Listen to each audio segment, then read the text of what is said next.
السلام عليكم ورحمة الله. أعوذ بالله من الشيطان الرجيم. بسم الله الرحمن الرحيم. الحمد والثناء لله رب العالمين والعاقبة للتقوى واليقين والصلاة والسلام على أشرف الأنبياء والمرسلين حبيبنا وحبيب إله العالمين أبي القاسم محمد صلى الله عليه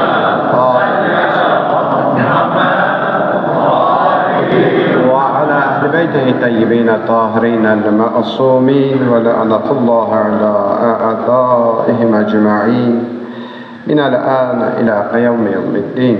رب اشرح لي صدري ويسر لي أمري واحلل عقدة من لساني يفقه قولي. صدق الله العلي العظيم. عباد الله أوصيكم ونفسي بتقوى الله. Əziz möhtərəm müminlər, günlərin seyyidi cümə günündə, məkanların alisi Allah evində əvvəla özümü və sizləri ilahi təqvaya riayət eləməyə dəvət edirəm. Allah mütəala bizləri təqvalı yaşamaqda müvəffəq eləsin inşallah. Şəvval ayının 2-ci cüməsini yaşayırıq və Şəvval ayının 15-də İslam tarixində böyük bir müharibə və eyni zamanda böyük bir müsəlmanlar üçün ibrət olan bir hadisə baş vermişdi. Hamımızın eşitdiyi Ühud müharibəsi. İslamın ikinci ən böyük müharibəsi idi və əziz Peyğəmbərimizin özünün iştirak etdiyi bir müharibə idi. Və həmin müharibədə 70 müsəlman şəhid oldu. Və 70 müsəlman rəqəmi bizə az görsənməsin. Bir zamandan danışırıq ki, zaten 1000 nəfər döyüşçü müsəlman var idi. Bunun 70 nəfəri şəhid olmuşdu. Bunun müqabilində düşmən tərəfdən 28 nəfər cəhənnəmə vasıl olmuşdu.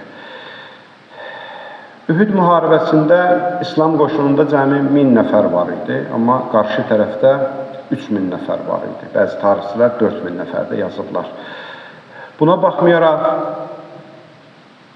müsəlmanlar ilk öncə qalib gəlirdilər və hamımızda Peyğəmbər barəsində çəkilmiş kinoda bu hadisələri izləmişsiniz. Mən qısa təfərrüatları ilə keçirəm. Əziz Peyğəmbərimiz 50 nəfər müsəlmana tapşırıq vermiş ki, Ühud dağının arxasından heç bir halda çıxmasınlar. Oxlu insanlar, kamanlı insanlar orada pusquda qoyulmuşdu Peyğəmbərimizin tapşırığı ilə. Müsəlmanlar artıq qələbə çalır, düşmən qaçır, müsəlmanların bəziləri qənimət dalıca gedir. Həmin o 50 nəfər də baxır ki, müsəlmanlar elə qənimət götürürsə, zaten qələbə çalmışıq da, biz də çıxaq, biz də gedək, biz də qənimətlərimizi götürək. Düşmən bu hadisəni görür ki, müsəlmanların başı qarışdı qənimət davasına, maddiyyat məsələsinə, Peyğəmbərin tapşırığı, Peyğəmbərin vədəsi unuduldu. O dövrdə Xalid ibn Vəlid ki, küfr qoşunluğundaydı.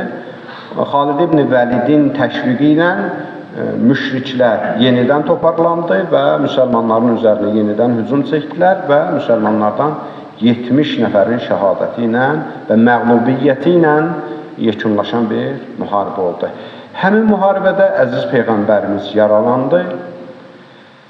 Əziz Peyğəmbərimizə çoxlu yaralar dəydi və əziz Peyğəmbərimizin ən sevimli əmisi, İslamın ən qeyrət çəkən kişisi ki, həmin döyüşdə ona Allah tərəfindən bir ləqəb verilmişdi. Əsədullah, Allahın şiiri, Əsəd Rasulullah, Allah Rəsulunun şiiri və Seyyid-ü Şühəda o zamanda ki, İslamiyyətdə İmam Hüseyin əleyhissalama qədər Həzrət Həmzə Seyyid-ü Şühəda, şəhidlər ağası, şəhidlər sərvəri adı ilə məşhur idi, şəhadəti ilə sonlandı.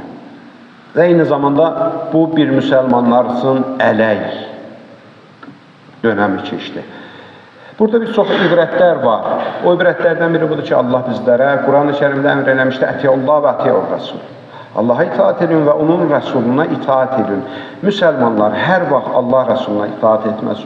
Hər vaxt müsəlmanlar öz düşüncəsi ilə qərar versə, mən belə düşünürəm, mən fikirləşirəm ki, burada artıq məsələ həll olub da, mən öz çıxarlarımı qoy hesab kitab edeyim. Müsəlmanlar həmən vaxt mütləq məğlubiyyətlə üzləşiblər. Tarix boyu bunu tarix bizlərə göstərir. İslamın əvvəlindən hər vaxt ki, müsəlmanlar öz maddi çıxarlarının dalıca qaçıblar, müsəlmanlar məğlub olublar. Bədir döyüşü ondan öncə baş vermişdi.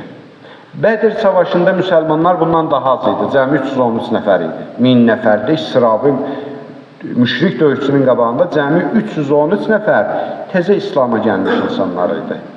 Bəziləri qoca kişilər idi. Amma qələbə çaldılar. Əzm var idi, iradə var idi. Peyğəmbər sözü eşitmək var idi.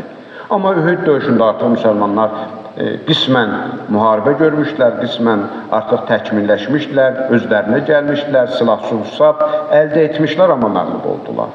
Bu bir müsəlmanlar üçün ibrət idi. İkinci ibrət orada bu idi ki, İslamda tarix boyu böyük iddialarda olan insanlar olub, böyük iddialar olub. Amma imtihan məqamında o müddəilərin, iddia edənlərin şücaəti ortada görsənmir. Bu tarixdir. İbn Əsir Əhl-i-Sünnə yazarlarındandır. Bunun barəsində yazır ki, Ühud döyüşündə elə bir vəhşət yaranmışdı və Peyğəmbərimiz yaralanan kimi şeytan bir dənə səs icad elədi orada. Bir səs eşidildi orada. Dedilər ki, Peyğəmbər öldü. Bunu müsəlmanlar eşitdi, hamısı vəhşətə düşdü, hamısı təşviş içində başladılar qaçmağa. Hamısı qaçırdı, tarix yazıb 4-5 dənə insan qaldı. Tarix bunu yazıb. İndi araşdıraq, insafla araşdıraq, qeyrətlə araşdıraq. Görək ki, kimlər qaldı? Peyğəmbərə sadiq insanlar kim idi? Dinin qeyrətini çəkən insanlar kim idi? Əsl, həqiqi canfədailər kim idi? Ki, sonradan gəlib Həzrət Əmir əleyhissalamı kimlənsə müqayisə eləmək ən azından insafsızlıq olardı. Nəsr yazır ki, Həzrət Əli əleyhissalam 50 nəfər Peyğəmbəri mühasirəyə aldığı bir an var idi. Tək başına həmin 50 nəfərin üzərinə hücum çəkdi və o 50 nəfəri dağıtdı Peyğəmbərin ətrafından. Özü çoxlu zərbələr almışdı, çoxlu yaralar almışdı. Əziz Peyğəmbərimiz Xeybərin fəthində ki, rəcəz oxumuşdu. Hətta tarixdə yazıblar ki, açdı çiynini, göstərdi o yaraları.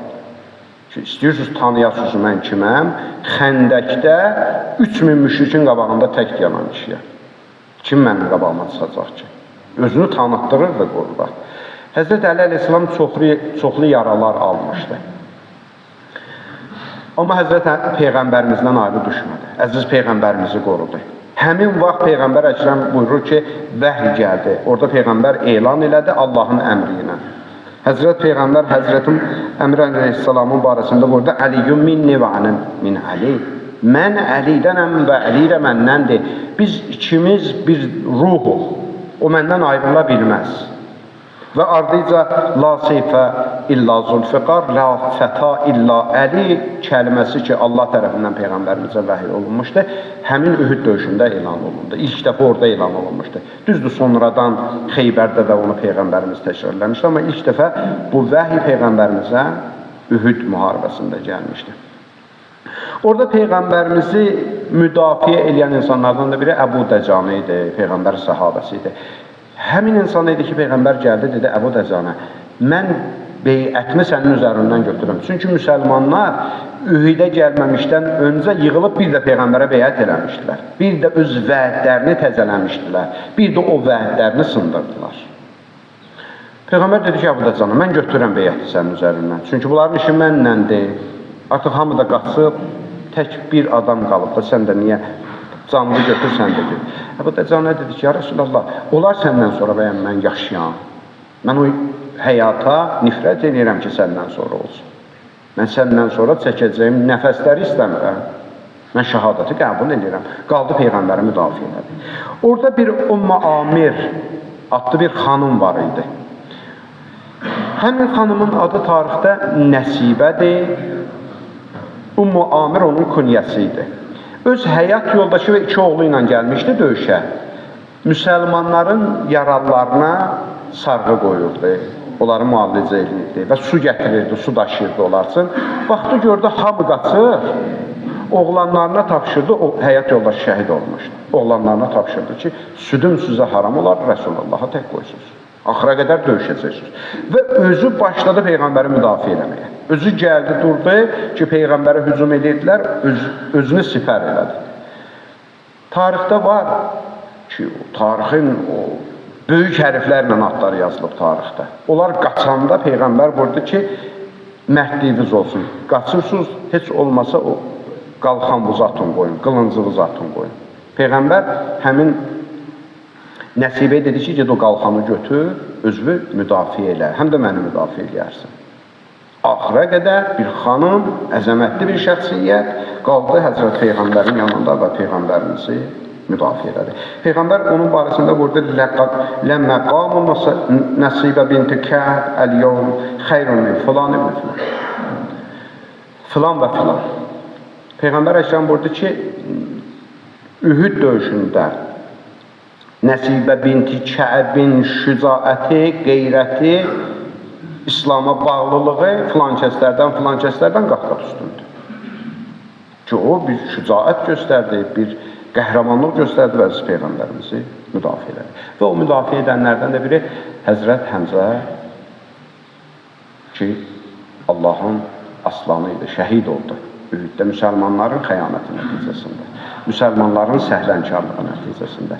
Böyük əzəmətli insanlar həmişə müsəlmanların kör-körana hərəkətlərinin qurbanına çevrilir. Ki, Həzrət Həmzə əleyhissalam da o şəhidlərdən biri oldu ki, Həzrət Həmzə İslamda böyük bir şücaət olub tarixin əvvəllərindən. Ki, Peyğəmbərimizə qarşı o zülümlər olunurdu, Peyğəmbərimiz Məkkə dönəmində o təhqir olunurdu, Peyğəmbərimizə o dövrdə müşriklər hücum edəndə, xüsusən Əbu Cəhlin qarşısında Həzrət Həmzə durdu və İslamı qəbul elədi və İslamın ilk şəhidlərindən oldu. Muaviyyənin anası. Hind Akilətül Əkbab qalıb tarixdə adı, ciyər yiyən. Hind ki, Muaviyyənin arvadı idi, Əbu Sufyanın həyat yoldaşı idi. Peyğəmbərə və onun əzizlərinə bir nifrəti var idi. Çünki Bədirdə onun atasını, onun qardaşını cəhənnəmlik eləmişdilər. Kim eləmişdi? Həzrət Həmzə və Həzrət Əli əleyhissalam. Tarix boyu Həzrət Əli əleyhissalama olan kini onunsa olmadı. Həzrət Həmzəni şəhid elətdirdi, amma Həzrət Əli əleyhissalama onun kinisi olmadı və tarix boyu ona qarşı bir kini oldu. O sülalənin, o qövmün bir kini oldu Əhl-i Beytə qarşı. Və Əməvilərin tarix boyu İslam'a vurduğu zərbələrin səbəbi nə idi? Həzrət Əli ibn Əbi Talib əleyhissalam'a olan nifrət idi, kin idi. Ki, Həzrət Əli əleyhissalama qarşı da onların nifrəti var idi. Şəhid eləyəndən sonra Həzrət Həmzəni tapşırıq verdi Vəhşiyə ki, onun ciyərini çıxartsın, istədi onun ciyərini dişləsin. Tarix yazıb, dişləri dondu, bacarmadı. Həzrət Peyğəmbərimiz Həzrət Həmzənin şəhadətində bir söz dedi. Ma vəqəftu, mavqəfən, qattun, qayzəli min hasa. Ömrümdə, həyatımda bu qədər qəm, bu qədər kədər mənə üst tutmamışdı. Bizim dinləyəcək beynim sındı. Peyğəmbərimiz çox qəmgin oldu. Bəzən bir şübhələr salırlar, İslamda qəm yoxdur, İslamda matəm yoxdur, İslamda üzülmək yoxdur, yox Allaha qarşı çıxmaqdır, əzbillah, olmaz bir nəfər əzizi itirmirsən, ona yad saxlayasan.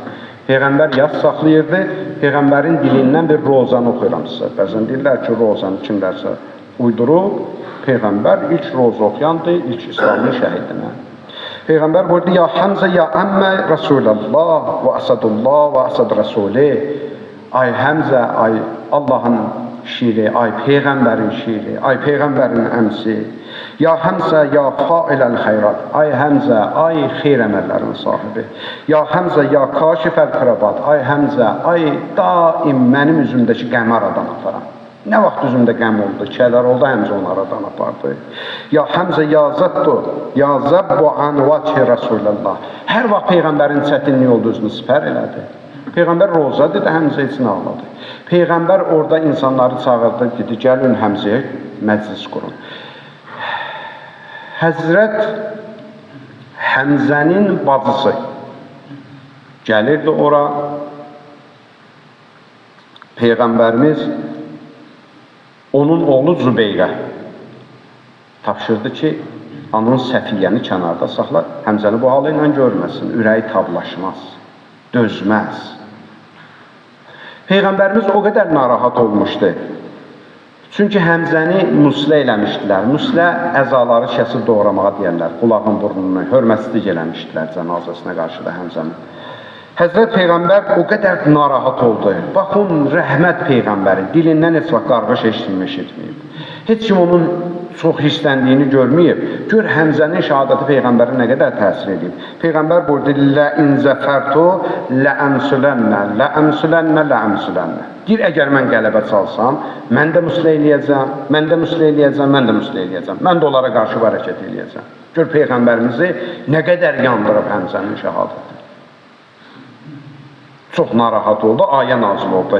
وَاِنْ أَقَبْتُمْ فَآقِبُوا بِمِثْلِهِ مَا أُقِبْتُمْ بِهِ وَلَأَنْ سَبَرْتُمْ لَهُوَ خَيْرٌ لِلصَّابِرِينَ Peyğəmbər, əlbə imkan düşsə, haqqın var, birə-bir eləyəsən. İslamda birə-bir cəza verməyə haqqın var, eləyə bilərsən. Amma, ya Rəsulallah, sən birdən səbr eləsin, bu sənin üçün daha xeyirlidir. Peyğəmbərimiz bir anlıq idi, o qəzəbi ki gəlmişdi, dalıcı dedi, əsbiru, Allah, mən səbr edəcəm, mən səbirlə olacağım, mən düşmənin etdiyi işi mən görmədim. Bu da Peyğəmbərimizin Həzrət Həmzə üçün əzadarlığı və ondan sonraki Mədinə xanımlarını çağırdı, dedi, Həmzənin heç kimi yoxdur, gəlin ona əza qurun, məclis qurun, onun üçün roza deyin, onun üçün ağlayın, onun üçün sinə vurun. Bunun bünövrəsini qoydu Həzrət Rəsulullah ki, hər kim də istəyir, vicdanla, heç bir təəssüb keçdik olmadan hər kəs gedib, bütün məzhəb kitablarını araşdırsa, bu tarixləri görəcək. Peyğəmbərimizin, Həzrət Həmzənin barəsində etdiyi əzadarlıqları görəcək ki, bu günlər, bu gecə artıq Həzrət Həmzənin şəhadət gecəsidir və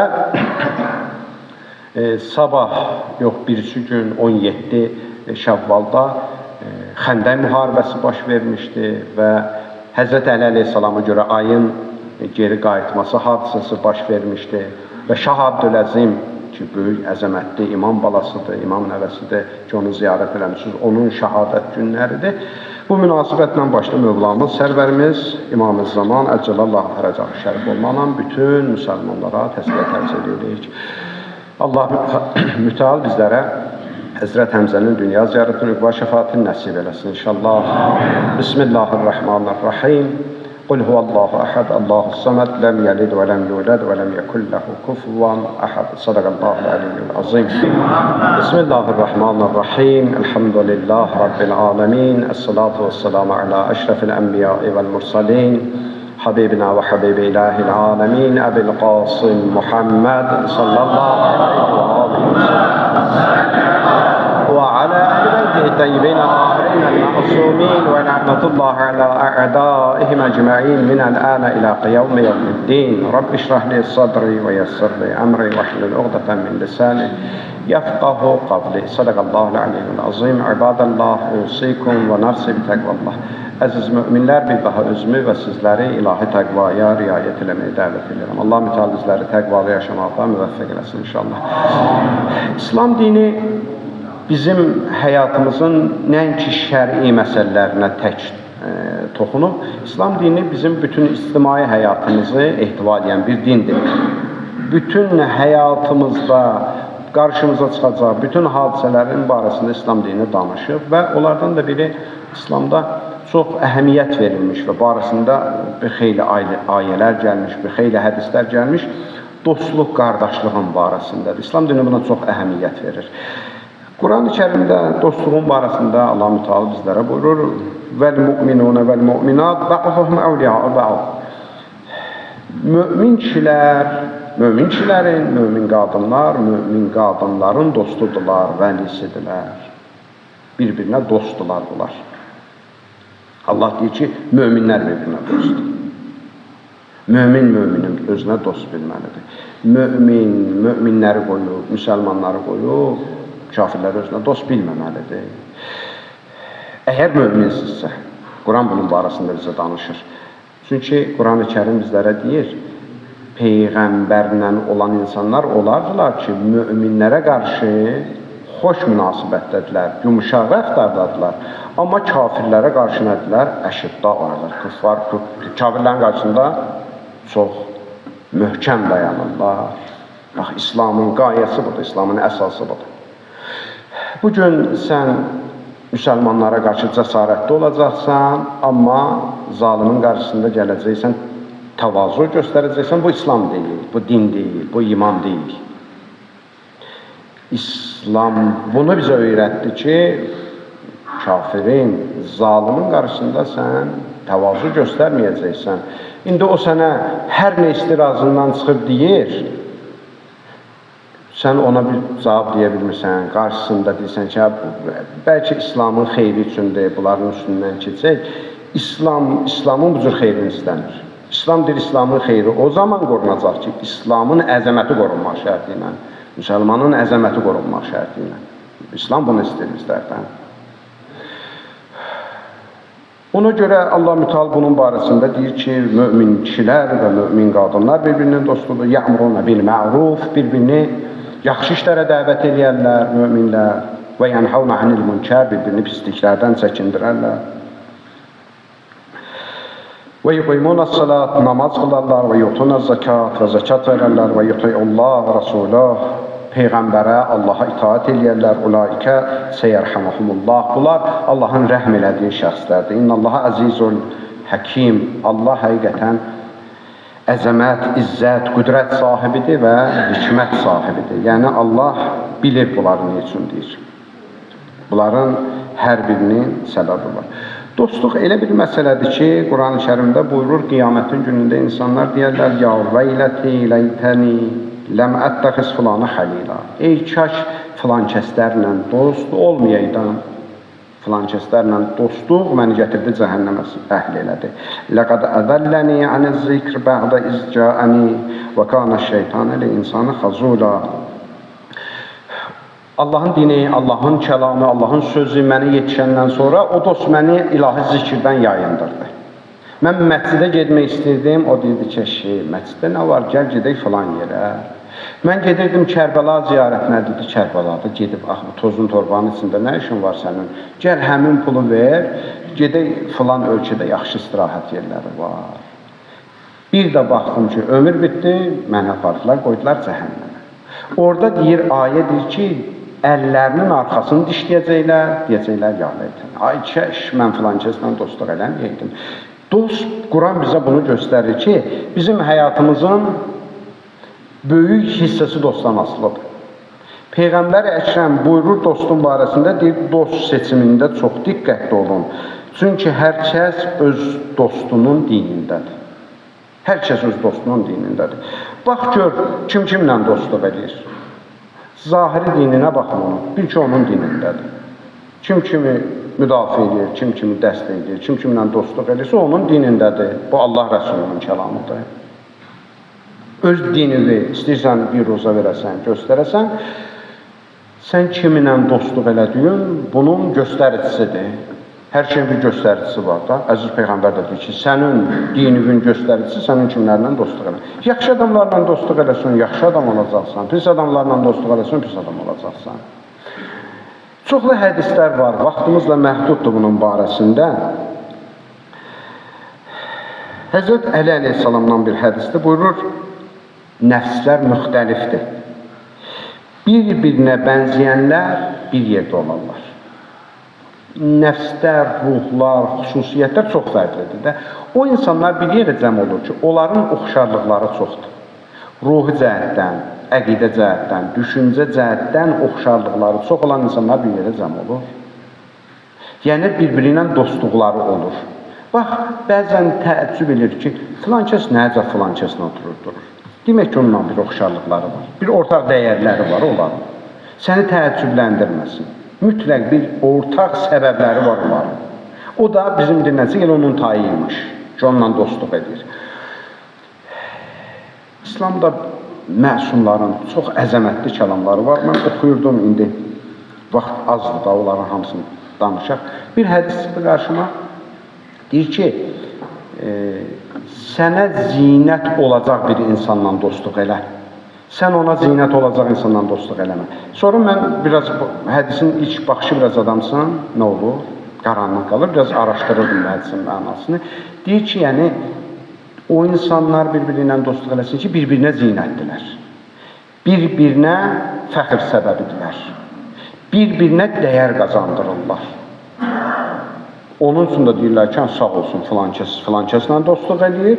Buna da deyirlər ki, sağ olsun filankəslə dostluq eləyir. Bir-biri üçün zinətə çevrilirlər. Yəni, İslam deyir ki, o adamla dostluq eləmək ki, sən onun üçün zinəti olacaqsan, o sənin üçün üzqarası olacaq. Deyəcəklər ki, filankəs, filan hörmətli kişilə oturur, durur. Onun üçün nədir? Tərifdir. Amma sənin üçün deyəcəklər ki, ayıb olsun, bu filankəslə oturur, durur. Deyir, o cür adamlarla dostluq eləmə. O adamlarla dostluq elə ki, onu sənin yanında görəndə, onun üçün fəxr olunsun, zamadın nəzərində, səni onun yanında görəndə sənin üçün fəxr olunsun. Düşünlər ki, bu bundan oturmalıydı, bu bundan durmalıydı. İslam dostların barəsində buyurur, deyir, fasiqlərlə dostluq eləmək. Həzrət Əmir əleyhissalam, oğlu İmam Həsən əleyhissalama nəsiyyətində deyir ki, oğlum, fasiqlərlə dostluq eləmə. O həmişə səni günahkar, fasik, günah eləyən insanlar, o həmişə səni günaha dartacaq. O səni heç vaxt zikrə dartmayacaq, o səni gecə namazına əvəzləndirməyəcək, o səni ibadətə şövq eləməyəcək, o sənə deməyəcək, gəl otur, iki kəlmə, sənə Quran oxumaq öyrədim. O oturacaq sənə günah şeylərdən danışacaq. Həyatını məhv eləyəcək. Bu xanımlara da aiddir. Rəfiqə seçərkən elə bir insanlarla münasibətdə olsunlar ki, onları görəndə, qısasını deyim də mən hədislərin yekununu, mən sözümü yekunlaşdıram. Hədis çoxdur, qismət olar bir dəfə danışarıq. Yekununu deyirəm mən sizə. O insanlarla dostluq eləyəcək ki, o insanı görəndə sən yadıma Allah düşür. O insandan çəkinəcəksən ki, onu görəndə şeytan yadıma düşür. Günah yadıma düşür. Var bu cür insanları. Bəzi insanlar var, onu görəndə günah yadıma düşür. Bəzi insan var ki, onu görəndə məscid yadıma düşür, Kərbəla yadıma düşür. Bu cür insanlarla deyil dostluq elə. Bir də o cür insanlarla dostluq eləməyin ki, bütün həyatımızı qaraldırlar. Bəzi insan var, görürsən ki, hey mənfi, ara, hey dedikodu, hey qeybət, bu cür insanlardan da qaçır. Sənə ziyan belə vurmasa da mənəviyyatını qaraldacaq. Bir də baxacaqsan ki, sən də artıq bunun tayına çevrilmirsən. Bu cür insanlardan uzaq durun. O insanlarla ünsiyyət qurun ki, o insanlarla oturub duranda hiss edirsən ki, ruhun təzələndi. Onunla bir 10 dəqiqə oturdun, söhbət elədin, gördün ki, kefin, ruhun yeniləndi. İslam bunu bizlərdən istəyir. Bu cür insanlarla yoldaşlıq eləmək istəyir. Ki, Allah'ın verək izzətinə, cəlalına, əzəmətinə, Allah'ın itaat, İslamı, müsəlmanları bir-birinə əziz, mehriban qərar versin inşallah.